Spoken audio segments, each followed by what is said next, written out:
पूर्व प्रश्न के अंदर जो विविध का आपका 9 नंबर वाला क्वेश्चन था उसमें ये आंसर आपने निकाला, लेकिन ये आंसर बुक में नहीं है, बुक में कोस के रूप में दे रखा है। 1/sin मीन्स कोसेक होता है, तो 1/sin 2 alpha means cosec 2 alpha. log ऐसे कैसे, sec को अपन 1/cos लिखेंगे, ये भी 1/cos, तो नीचे वाला cos ऊपर चला जाएगा और ऊपर का cos नीचे आ जाएगा। तो इस प्रकार से आपके पास बुक्स के अंदर ये आंसर मिलेगा। वैसे आंसर आपका ये भी राइट है और ये भी आपका राइट है, लेकिन बुक्स में आंसर ये होने की वजह से आप इस sec को cos में बदल देना और 1/sin को आप कोसेक में बदल देना, तो बुक्स का आंसर आपको प्राप्त हो जाएगा। ठीक है जी। क्वेश्चन नंबर 11 की बात करें तो 11 जैसे क्वेश्चन आपकी एक्सरसाइज में वैसे तो आ चुके हैं, फिर भी इसको एक बार बता देते हैं। यहाँ पर इसमें कोई जोड़ तोड़ करना पड़ेगा या इसकी डायरेक्ट आपने सरल समीकरण याद रखे हैं। sin 2x बराबर ये होता है sin x plus cos x का होल स्क्वायर -1, ये इसकी एक सरल समीकरण है। तो आप इस सूत्र को डायरेक्ट याद रख सकते हैं, यदि इसका वर्ग खोलें तो हमारे पास sin 2x ही आएगा, या फिर आप इस प्रकार से कर सकते हो sin x minus cos x upon नीचे इसमें एक जोड़ देते हैं sin 2x में और एक घटा देते हैं। जोड़ने और घटाने से कोई फर्क नहीं पड़ेगा। Integration sin x minus cos x upon root, तो आपकी सूत्र याद नहीं है तो आप एक जोड़े एक घटाएं। यहाँ पर इसका मान 1 के स्थान पे आप ये लिख सकते हो sin square plus cos square x से sin 2x की 2 sin x cos x, तो ये पूर्ण रूप से sin x cos x का होल स्क्वायर हो जाएगा। इसका मान ये होगा, इसका -1 ऐसे कैसे dx, बात वही आ गई sin 2x की सरल समीकरण। अब इसके बाद में इसमें देखिए प्रतिस्थापन से अपने पास आंसर आ जाएगा sin x plus cos x बराबर t मान लें। x के सापेक्ष अवकलन करेंगे, इसका तो cos होगा, इसका माइनस sin होगा, और t का करेंगे तो dt अपॉन dx होगा।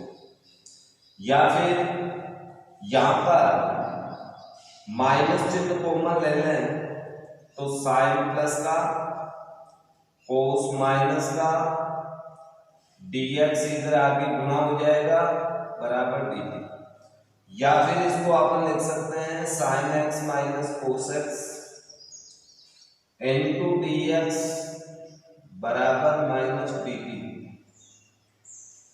ये मान इसमें रखें तो इंटीग्रेशन आपके पास इस पूरे का मान लो माइनस dt, तो माइनस चिन्ह बाहर ले लिया dt अपॉन रूट, इसके स्थान पे अपन क्या लिखें t² -1। तो ये विशेष समाकलन सूत्र आपका आ चुका है, और विशेष समाकलन सूत्र की सहायता से अब इसका समाकलन आपको करना होगा।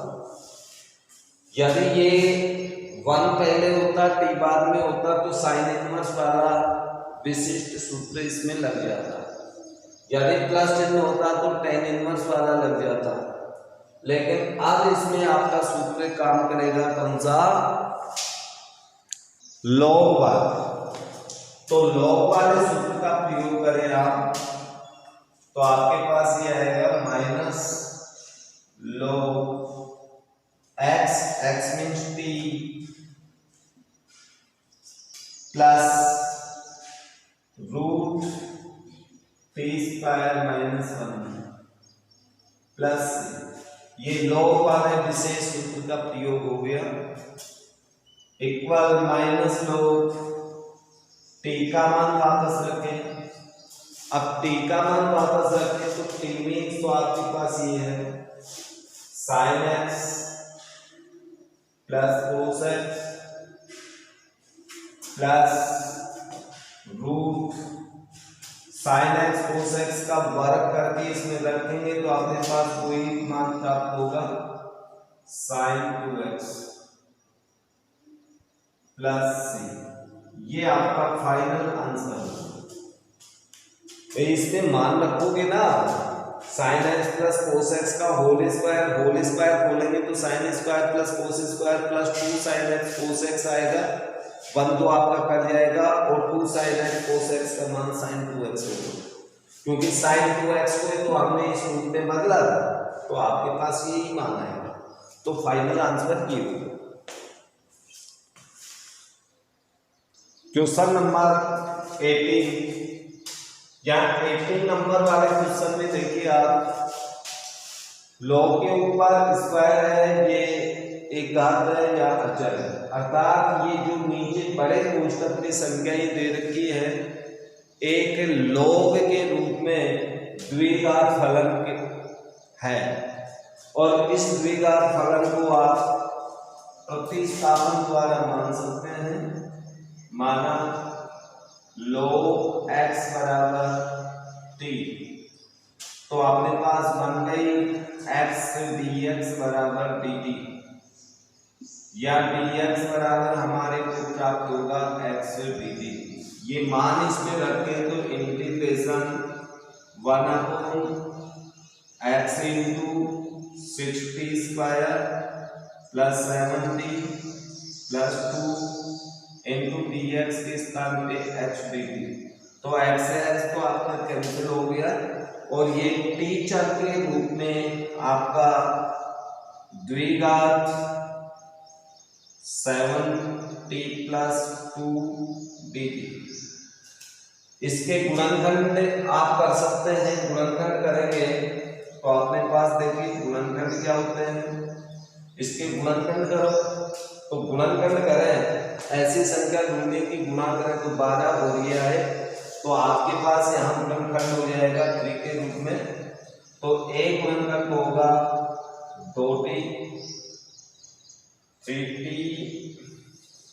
प्लस 1 और दूसरा गुणनखंड आपका होगा इसमें 3t प्लस यहाँ 3t कॉमन लेंगे तो 2t प्लस 1 बचेगा, 3t कॉमन 2, 4t और 3 7, ये आपका गुणनखंड हो गया। तो 2 गुणनखंड हो गए इसके, और जब हर के अंदर गुणनखंड आ जाते हैं तो आप लोग जानते हो कि ऐसे प्रश्नों का समाकलन करने के लिए आंशिक भिन्न का प्रयोग करते हैं। तो यहाँ 2 गुणनखंड है तो 2 आंशिक भिन्न बनेंगे।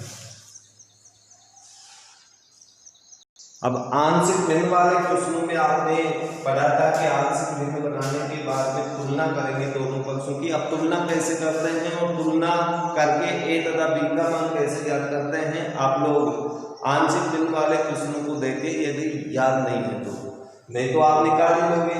a का मान 2 आएगा, b का मान -3 प्राप्त होगा। अब इंटीग्रेशन की बात करें, इसलिए integration 1/2t plus 1 and 3t plus 2 dt, तो इसका समाकलन करोगे तो राइट पक्ष का भी समाकलन होगा और राइट में a तथा b का मान रख देना, तो a का मान तो आपका 12 हो जाएगा 1/2t प्लस 1 dt, और ये हो जाएगा 3 बार and 1/3t plus 2 dt। b का मान इसमें रख दिया, a का मान इसमें रख दिया, तो इन दोनों के समाकलन ऐसे भी ऐसे कर दिए। अब इसका समाकलन करें तो वैसे तो प्रतिस्थापन से होगा, 2t प्लस 1 बराबर u मान लेना, 3t प्लस 2 बराबर अन्य कोई चर मान लेना और फिर आप प्रतिस्थापन से इनके समाकलन करें। तो यहाँ पर आप प्रतिस्थापन, चलो प्रतिस्थापन से कर देता हूं मैं, माना 2t प्लस 1 बराबर u। अब t के सापेक्ष अवकलन करें तो 2dt बराबर du, या dt बराबर अपने पास आ जाएगा du/2। ओके, इसमें मान लेते हैं, और ये सेकंड समाकलन है, ये फर्स्ट है। I1 I2 अलग अलग भी कर सकते हो आप आगे, तो यहाँ पर आपको लिखना पड़ेगा बराबर 2I1 - 3I2। I1 I2 का समाकलन करके मान रख देना, वही बात होगी। यहाँ पर मैं दोनों का एक साथ कर रहा हूँ। 3t + 2 बराबर v मान लेते हैं। t के सापेक्ष समाकलन तो 3dt बराबर dv, या dt बराबर आपके पास आ जाएगा dv/3। ये मान इन दोनों समाकलनों में रख दो, तो आपके पास आ जाएगा 2 integration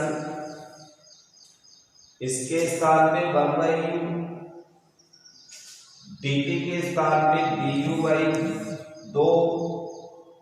-3 integration 1/v,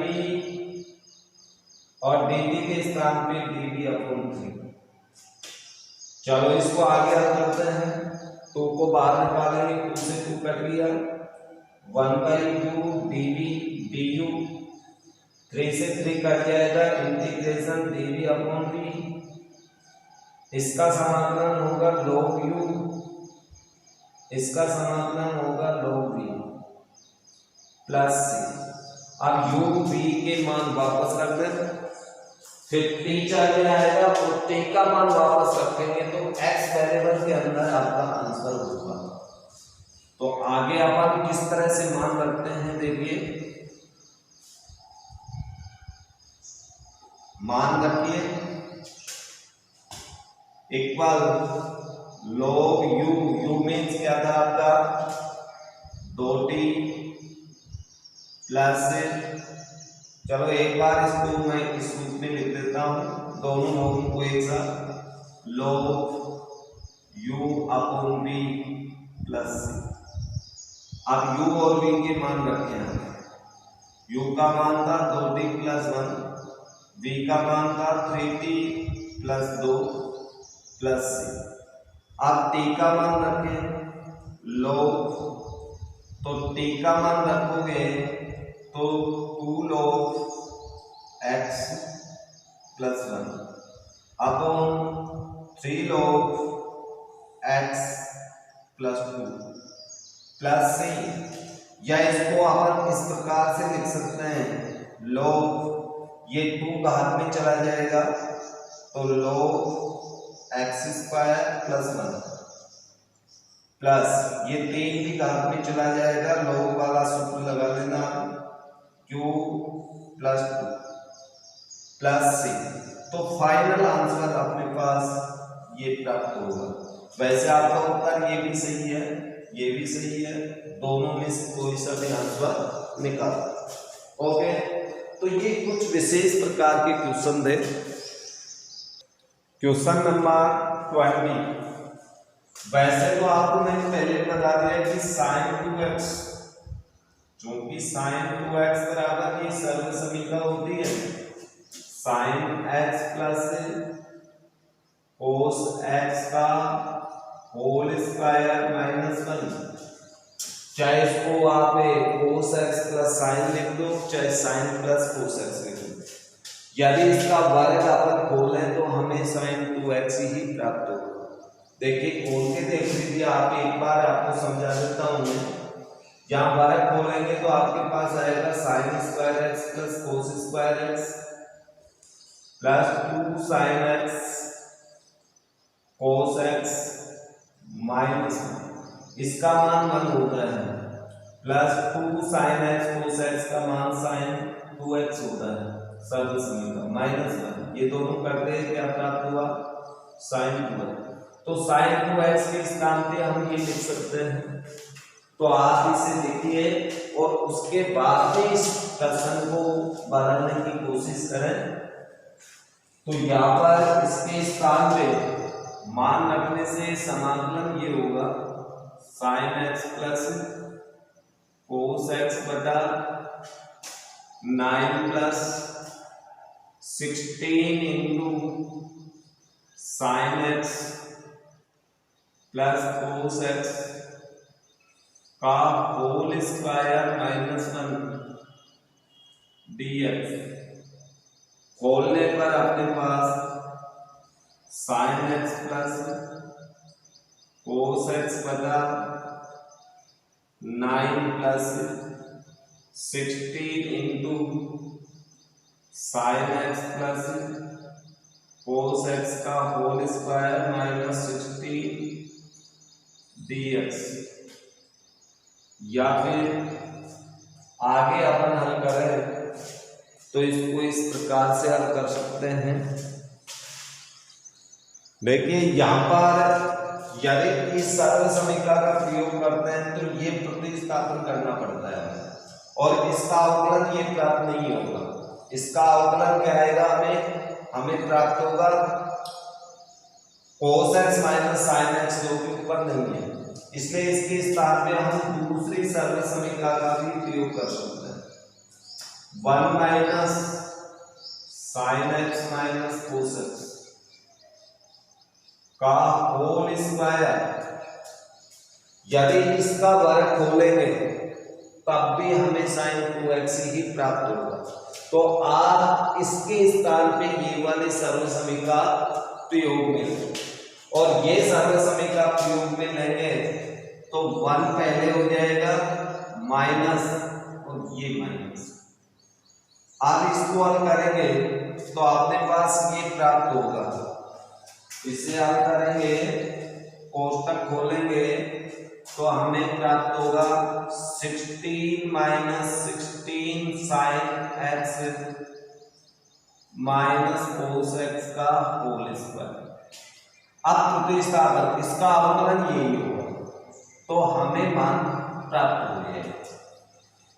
integration sign x plus cos x upon ये हो गया कितना अपने पास 25 minus 16 sine x minus cos x का होल स्क्वायर dx। और अब प्रतिस्थापन कीजिए, माना sine x minus cos x बराबर t। एक्स के सापेक्ष अवकलन करेंगे तो साइन का कोस होगा, कोस का माइनस साइन होता है तो माइनस पहले भी है तो ये प्लस साइन हो जाएगा। ये तो हो गया आपके पास dx बराबर dt। तो इस पूरे का मान dt रखेंगे तो आपके पास आएगा integration 1/25 minus 16 t square dt। इस रूप में बदल जाएगा और इस रूप में बदलने के पश्चात इंटीग्रेशन समाकलन 1/, आपके पास 25/16 है माइनस टी स्क्वायर। यहाँ पर 1/16 को कॉमन ले लिया, यानी 16 हर में से बाहर निकाल दिया तो हमें ये प्राप्त होगा dt। या फिर 1/16 इंटीग्रेशन 1/, ये हो जाएगा 5/4 का होल स्क्वायर, यानी a square minus T square dt।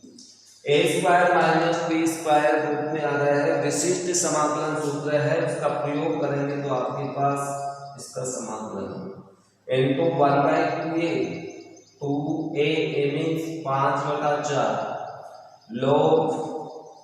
अब log में आपके पास क्या आएगा a माइनस टी और a minus T upon a, यानी आप इसमें सूत्र लगाएंगे कौन सा, ये वाला सूत्र जो आपने विशिष्ट समाकलन सूत्र पढ़ा था ना, 1/a² माइनस x² dx।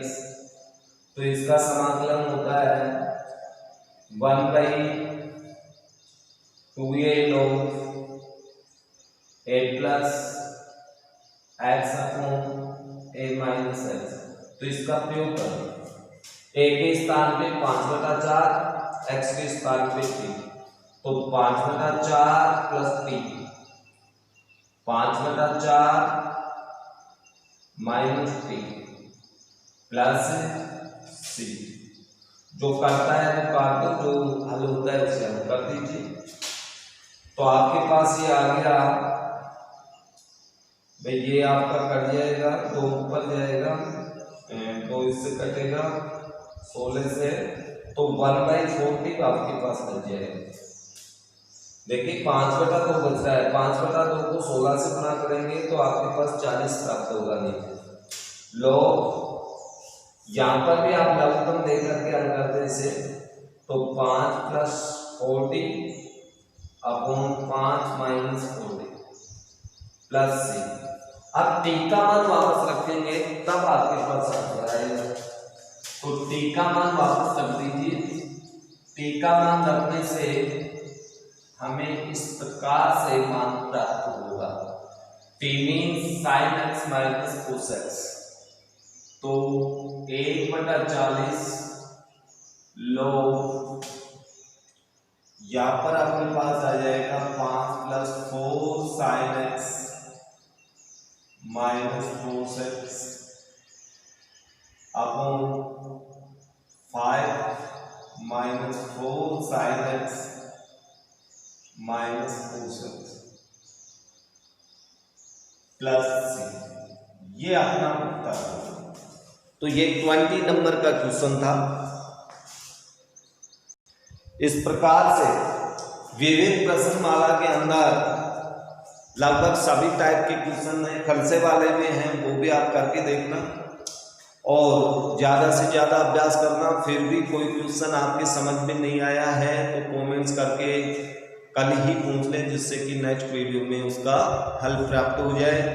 और साथ में एक बार पुनः कहना चाहूँगा कि आपका जो इंटीग्रेशन था, अनिश्चित समाकलन था, ये पूर्ण रूप से कंप्लीट हो चुका है।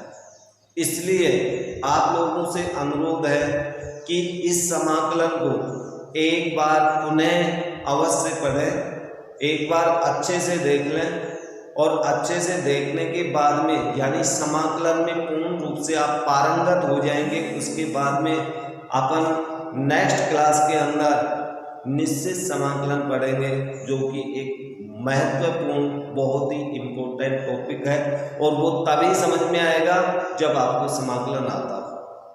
अर्थात इस समाकलन का उसमें भी रिवीजन चलेगा, केवल उसमें निश्चित मान आपको निकालना पड़ेगा, इसमें अनिश्चित मान थे। ओके, और नेक्स्ट वीडियो में अपन फिर पुनः मिलेंगे। धन्यवाद।